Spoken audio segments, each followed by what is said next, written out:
कुलदेवाय नमः इष्टदेवाय नमः भागवतिन्ये नमः। वक्रतुण्ड महाकाय सूर्यकोटि समप्रभ निर्विघ्नं कुरु मे देव सर्वकार्येषु सर्वदा। गुरुर्ब्रह्मा गुरुर्विष्णु गुरुर्देवो महेश्वरा गुरुर्साक्षात् परं ब्रह्म तस्मै श्रीगुरुवे नमः। या कुन्देन्दुतुषारहारधवला या शुभ्रवस्त्रावृता या वीणावरदण्डमण्डितकरा या सवेत्पद्मासना या ब्रह्मच्युतशङ्करप्रभृतिर्देवैर्सदा वन्दिता स मां पार्वती भगवती निषेचाढ्यापः। त्रिविधा भक्ति श्रद्धा देहिनाशय स्वभावजा सात्विकी राजसीश्चैव तामसी चेति च शृणु। सत्त्वानुरूपा सर्वस्या श्रद्धा भवति भारतः श्रद्धामयोपपुरुषं शोच्यात् स एव च। यजन्ते सात्विकाः देवन्य अक्षाक्षी राजसः प्रेतान् भूतगणाश्चान्ति यजन्ते तामसा जनः। तो भगवत प्रेमियों, परम मुक्ति देने वाला, परम भक्ति और शक्ति और प्रदान आशीर्वाद देने वाले भगवान श्री हरि कृष्णावतार के मुखारविंद से गीता के अमृत रूपी तत्व का आख्यान को श्रवण करने वाले सभी भगत वृंदों को, भगवत रसिकों को, मेरे सभी साथियों को जय जय श्री राधे राधे राधे।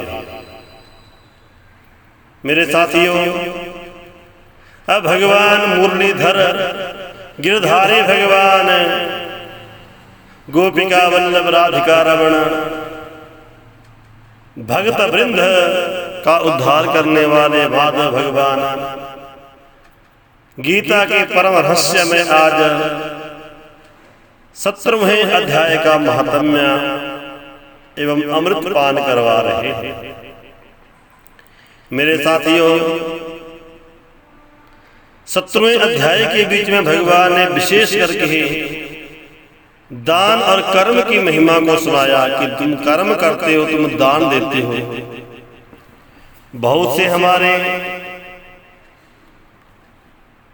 सामाजिक साथी पाप कर्मों में लिप्त रहते हुए उसके ऊपर से दान रूपी कमाई दिखा करके अपने उस पाप कर्म को धोना चाहते हैं। संभल जाओ, संभल जाओ, संभल जाओ। पाप कर्म करने के बाद तुमने पुण्य कर्म कर लिए, इसका साथियों मतलब ये नहीं हुआ कि तुमने पाप की कमाई करी ही किसी के घर की आग लगा के जला दिया और किसी को 2 घुट पानी के पिला करके तुमने उस आग को बुझा दिया। मेरे साथियों, तुमने किसी के घर को जलाया, पाप कर्म किया, इसका फल तुम्हें पाप के रूप में भोगना पड़ेगा। और जो तुमने 2 घुट पानी के पिलाए, जो दान किया, इसका पुण्य तुम्हें जरूर मिलेगा। लेकिन कर्म परिवर्तन करने का अधिकार आपको कदापि नहीं।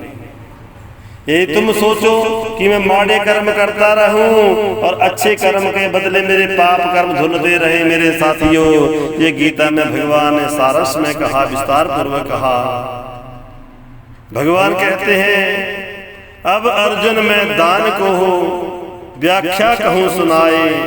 दान है 3 प्रकार कहा, सुनिए ध्यान लगाए। सात्विक राजस तामसिक 3 दान के नाम हैं, तीनों में सात्विक भला यूं कहते घनश्याम। फल की इच्छा त्याग कर है करना चाहिए दान। भक्तों ऐसे दान से होता है कल्याण। पात्र को जो दान दे फल इच्छा को त्याग, वही दान उत्तम सदा, सुन मित्र सावधान। मतलब भगवान ने कहा कि पहले दान की महिमा, पाप कर्मों को धोने के लिए तो पाप कर्म करते रहो। यदि सोचते हो कि दान करने से तुम्हारे पाप धुल जाएंगे, मेरे साथियों ये कदापि नहीं हो सकता। कर्म करने से तुम्हें कैसी गति मिली, कैसा कर्म करने से तुम्हारा कैसा जन्म मिला, अब गीता के 17वें अध्याय में हम विस्तार पूर्वक सुना रहे हैं। भगवान महादेव भगवती मां पार्वती को कहते हैं कि देवी, अब आप 17वें अध्याय का महात्म्य को श्रवण करो। हे देवी, 17वां अध्याय जो है भुक्ति, मुक्ति एवं परम शक्ति को देने वाला है। भगवत प्रेमियों, गीता के 18 अध्याय हैं और आज हम 17वें अध्याय के महात्म्य, इस कथा के इस रहस्य को भगवान अपने रसिकों को, भगवती मां पार्वती को सुना रहे हैं। भगवान क्या सुना रहे हैं? सिंधु द्वीप के दक्षिण भारत में, दक्षिण दिशा की तरफ राजा खड्गबाहु के पुत्र दुशासन नामक राज्य का एक नौकर था। खड्गबाहु राजा का नाम था, उसका पुत्र दुशासन है, और दुशासन का एक नौकर था। वह बड़ी खोटी बुद्धि का मनुष्य था, पाप कर्मों को करने वाला, नीच कर्मों को करने वाली उसकी बुद्धि थी। एक बार वह मंडलिक राजकुमारों के साथ बहुत धन की बाजी लगा करके हाथी पर चढ़ा और कुछ ही कदम आगे जाने के लिए लोगों के मना करने पर भी वह मूढ़ हाथी के प्रति जोर जोर से कठोर शब्द करने लगा। उसकी आवाज सुनकर के हाथी क्रोध से अंधा हो गया और दुशासन का पैर फिसल कर जाने के कारण पृथ्वी पर गिर पड़ा। दुशासन को गिरा करके कुछ उच्छ्वास लेते हुए ऊपर से नीचे से ऊपर पटकते हाथी ने उसे मृत्यु के घाट उतार दिया। धरा के ऊपर गिरते हाथी के पांव उसके ऊपर पड़ते ही उसके प्राण निकल गए। उसमें वह कालवश मृत्यु को प्राप्त होने के बाद उसे हाथी की योनि मिली। सिंघल द्वीप के महाराज वहां अपना बहुत समय व्यतीत किया, अर्थात वो राजकुमार जो खड्गबाहु राजा का पुत्र का जो एक मित्र था, उसने हाथी को क्रोधातुर करके हाथियों में आपस में युद्ध करवाया, हाथियों को लड़ाया। देखते ही राजा राजकुमार के हाथी युद्ध में क्रोधित होकर के उसने राजा को ही मार दिया। राजा की मौत हुई, लेकिन राजा की मौत के बाद फिर वो हाथी ही बन गया। मेरे साथियों, सिंघल द्वीप के राजा महाराजा खड्गबाहु की बड़ी मैत्री थी। वह उन्होंने जल मार्ग से उस हाथी को मित्र की प्रसन्नता के लिए भेज दिया। हाथी का जन्म हुआ और हाथी का जन्म होने के बाद वह पुनः अपने मित्र के राजा की नगरी में वो हाथी पहुंच गया। एक दिन राजा ने श्लोक की समस्या पूर्ति से संतुष्ट होकर के किसी कवि को पुरस्कार के रूप में वो हाथी दे दिया। देखिए, पूर्व जन्म में वो खड्गबाहु जो हाथी था, खड्गबाहु राजा था, हाथियों का युद्ध देखा, युद्ध में तत्पर था, हाथियों को लड़ा रहे थे। हाथी के क्रोधित हो जाने से, बेकाबू हो जाने पर हाथियों के द्वारा वो मारे गए। फिर हाथी का ही उसे जन्म भी मिल गया और मित्र की नगरी में उसका जन्म हुआ। और एक दिन क्या हुआ कि राजा ने किसी ब्राह्मण को अपनी सभा में सत्कर्म के लिए, पूजा कर्म के लिए बुलाया और राजा ने देखिए उस हाथी को ब्राह्मण को ही दान में दे दिया।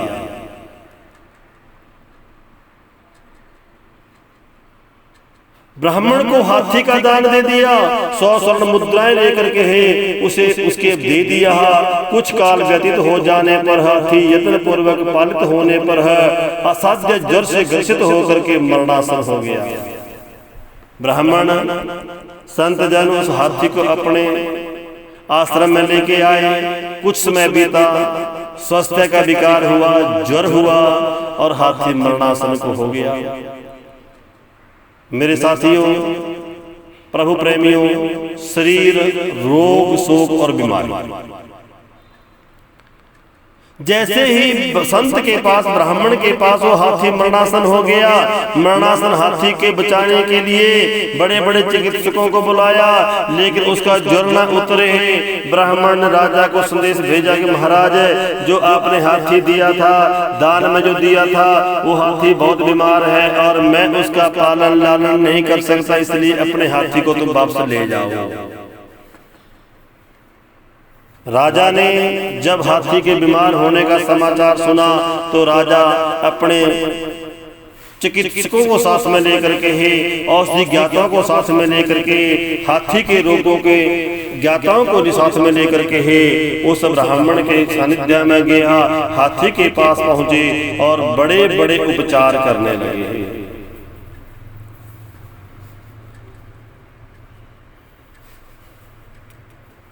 अंत में संत ने कहा कि राजन, तुम इस हाथी को वापस ले जाओ। लेकिन राजा कहता कि दिए हुए दान को मैं वापस नहीं लेता। उपचार सारे कर लिए, हाथी का ज्वर ना उतरे, हाथी का रोग शांत ना हो।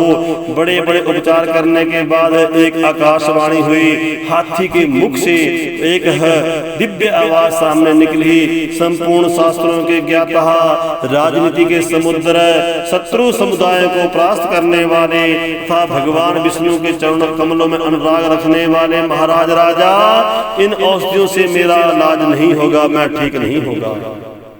वैद्यों से कुछ भी लाभ होने वाला नहीं। दान और जाप से भी क्या सिद्ध होगा? आप कृपा करके गीता के 17वें अध्याय का पाठ करने वाले किसी ब्राह्मण को बुलाइए और गीता के 17वें अध्याय को मुझे सुनाइए।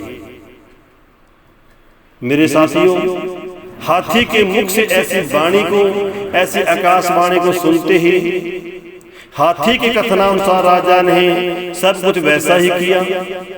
गीता पाठ करने वाले ब्राह्मणों को उत्तम जल कहा, अभिमंत्रित करके ब्राह्मण ने गीता के 17वें अध्याय का पाठ किया। 17वें अध्याय का पाठ करने से के बाद हाथ में जल लिया और संकल्प किया कि 17वें अध्याय का संपूर्ण पुण्य, संपूर्ण महात्म्य में है। इस गज शरीर को धारण करने वाले इस कष्ट आत्मा के निवारण के लिए, कष्ट निवारण के लिए मैं इसके अर्पण करता हूँ, इसे दान देता हूँ। राजा ने दुशासन के दिव्य विमान पर आरूढ़ होकर के इंद्र के समान तेजस्वी देख करके पूछा। भाव ये है कि जैसे ही ब्राह्मण ने गीता के अध्याय का महात्म्य उस दुशासन गज को दिया, गज योनि का प्रत्याग करके वह मुक्त होकर के दिव्य स्वरूप को धारण करके विमान में बैठ करके बैकुंठ को जाने लगे। इस रहस्य को देख करके राजा ने गजराज से पूछा, महाराज तुम कौन थे और इस किस कर्म से तुम्हारी दुर्गति हुई थी? तो राजा ने बता दिया, सिंघल द्वीप के राजा, मैं तुम्हारा मित्र है, खड़गबाहु राजा तुम्हारा मित्र हूँ। पूर्व जन्म में मैं भी राजा था, राजकुमार था। मैंने हाथियों का युद्ध कराता था, हाथियों को लड़ाता था और हाथियों के युद्ध करते कराते ही हाथियों के द्वारा ही मेरे सामने ही मेरी मृत्यु हो गई। हाथी लड़ रहे थे, हाथी के पंजे के पांव के नीचे आकर के मैं मर गया। मेरा ध्यान और बुद्धि हाथियों में थी। मेरे बुद्धि में, मेरे हृदय में, मेरे मन में, मेरे हृदय में भी निवास हाथियों का था। इसलिए उन हाथियों का उस युद्ध को नजारा लेते लेते मेरे प्राण पखेरु उड़ गए। इसलिए अंत मति सो गति ही। अंतमति सो गति मेरे साथियों, कि जहाँ आखिरी श्वास के बीच में इंसान की बुद्धि होती है उसे वही जन्म लेना पड़ता है। आज वो गजराज गज के सिर को छोड़ करके उसकी आत्मा दिव्य रूप होकर के बता रही है कि यदि संसार के तुम इस मोह माया के जाल में फंसे रहोगे तो तुम्हें संसार के इस नरक से बचाने वाला कोई नहीं। मैं संपूर्ण अच्छे कर्मों को करने वाला था, लेकिन आखिरी श्वास के बीच में मेरे बुद्धि और दिमाग में गज युद्ध देख रहा था। मेरी बुद्धि जो थी हाथियों में थी, इसलिए मुझे हाथी का शरीर मिला।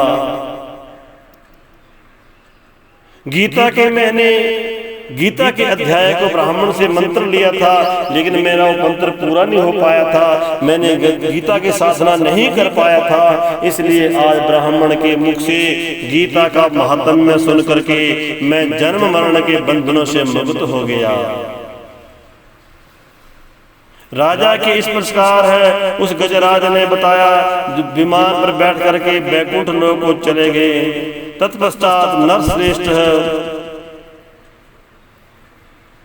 मालव नरेश ने भी गीता के 17वें अध्याय का पाठ करने लगे और थोड़े से समय में ही विमुक्त और विरक्त होकर के अपने राजगद्दी के ऊपर अपने पुत्र को राज्याभिषेक करके वो भी हरि का ध्यान करते करते बैकुंठ को चले गए।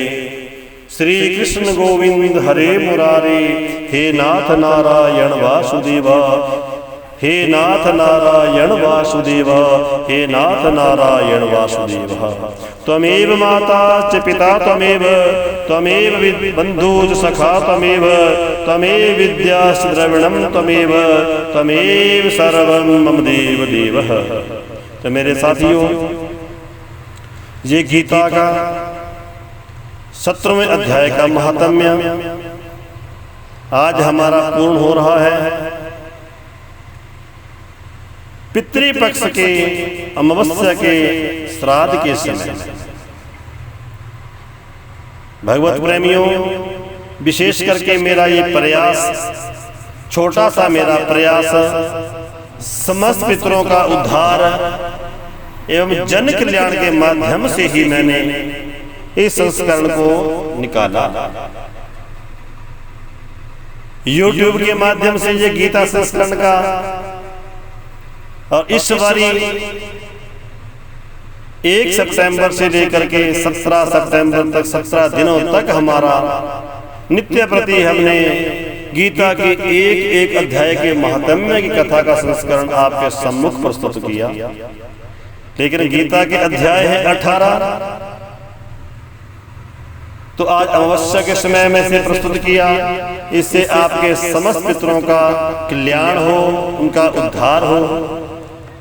और मेरे साथियों, अब गीता के 18वां अध्याय जो है, जिसमें आप सायंकाल दिन के चतुर्थ भाग में तीसरे भाग के बाद सूर्य अस्त से पहले अपने पितरों की विदाई करते हैं, क्योंकि पितृपक्ष में प्रथम श्राद्ध के पर्व में पितरों को बुलाया जाता है, उन्हें स्थान दिया जाता है। और अमावस्या के दिन सूर्य अस्त से पहले पितरों की विदाई की जाती है। तो मेरे साथियों, आपने विधिवत श्राद्ध भी किए हैं, तर्पण भी किया, अपने पितरों का उद्धार भी किया, कल्याण भी किया। इस 17 अध्याय का महात्म्य तो आप नित्य निरंतर श्रवण करें, अपने घर में, अपने कारोबार में, अपने मंदिर में किसी भी समय इसका श्रवण कर सकते हैं। और हम 18वें अध्याय का संस्करण लेके आएंगे, वो आप विशेष करके पितरों की विदाई के समय उसका श्रवण करें, उसका पाठ करें।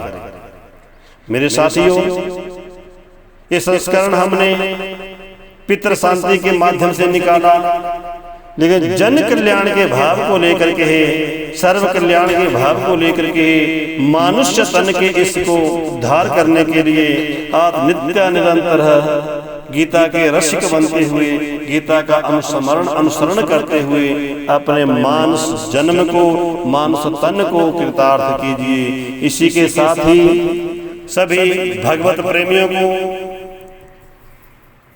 भगवत आशीर्वाद स्वरूप है आज गीता के 17वें अध्याय को हम समूह पूर्ण समर्पण करते हुए भगवान के चरणारविंदों में अर्पित करते हुए उनका आशीर्वाद लेते हैं। ओम शांति, ओम शांति, ओम शांति।